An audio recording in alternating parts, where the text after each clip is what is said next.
Zdravím vás, milí diváci, pri ďalšej epizóde Cannabis Smart Systems and AI, CSI. Dnes sa ponoríme do fascinujúceho sveta genetik kanabisu. Vydáme sa na cestu časom, od prastarých divokých kmeňov až po špičkové hybridy, ktoré dnes dominujú scéne. Pochopíme, ako ľudská vynaliezavosť a neustála snaha o dokonalosť formovali rastlinu, ktorá nás dodnes uchvacuje. Na počiatku bol kanabis rastlinou, ktorá rástla divoko v odľahlých kútoch sveta, predovšetkým v Strednej Ázii. Tieto pôvodné druhy, známe ako landrace strains, sa prirodzene prispôsobili svojim konkrétnym prostrediam, čím získali jedinečné vlastnosti. Rozlišovali sme predovšetkým dve hlavné kategórie: sativa a indica.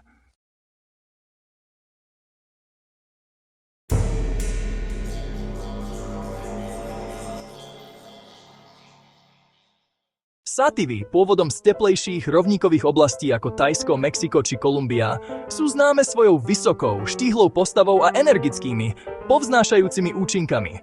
Naopak, indici, pochádzajúce z drsných horských regiónov ako Afganistan, Pakistan a India, sú kratšie, hustejšie a ponúkajú relaxačné, sedatívne zážitky. Tieto landrac kmene boli základnými stavebnými kameňmi, z ktorých sa vyvinuli všetky dnešné moderné odrody. S príchodom kultivácie a selektívneho šľachtenia začali ľudia experimentovať.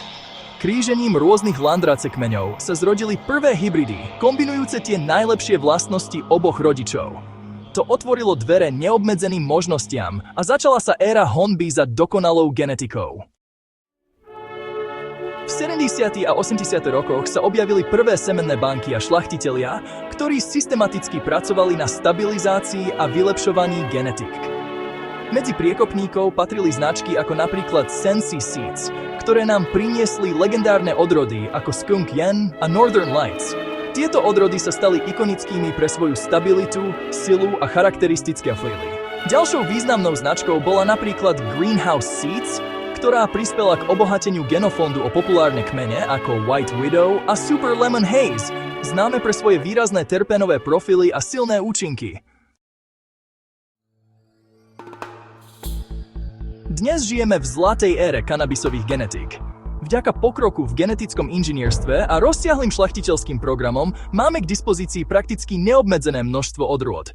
Sme svedkami explózie inovácií, kde sa zameriavame nielen na THC, ale aj na profily kanabinoidov a terpénov, ktoré určujú arómu, chuť a predovšetkým terapeutické účinky. Každý rok sú svedkami, ako sú na prestížnych súťažiach ako Cannabis Cup alebo Emerald Cup korunované nové víťazné odrody, ktoré posúvajú hranice možného.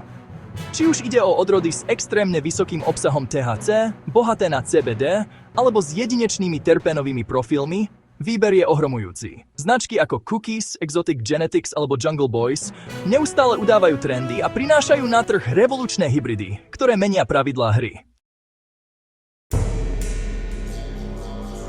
Evolúcia kanabisu však nekončí pri pestovaní kvetov. V budúcej epizóde sa presunieme na juh do horúceho Španielska a starobilého Maroka, aby sme sa pozreli na fascinujúci svet extrakcie hašišu.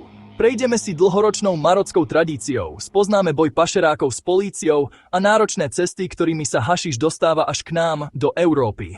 Bude to epizóda plná histórie, napätia a samozrejme informácií. Nezabudnite sa prihlásiť na odber nášho kanála, stlačiť zvonček pre upozornenia a sledovať nás pre ďalšie zaujímavé informácie zo sveta kanabisu a inteligentných systémov. Ďakujem za pozornosť a teším sa na vás v ďalšej epizóde.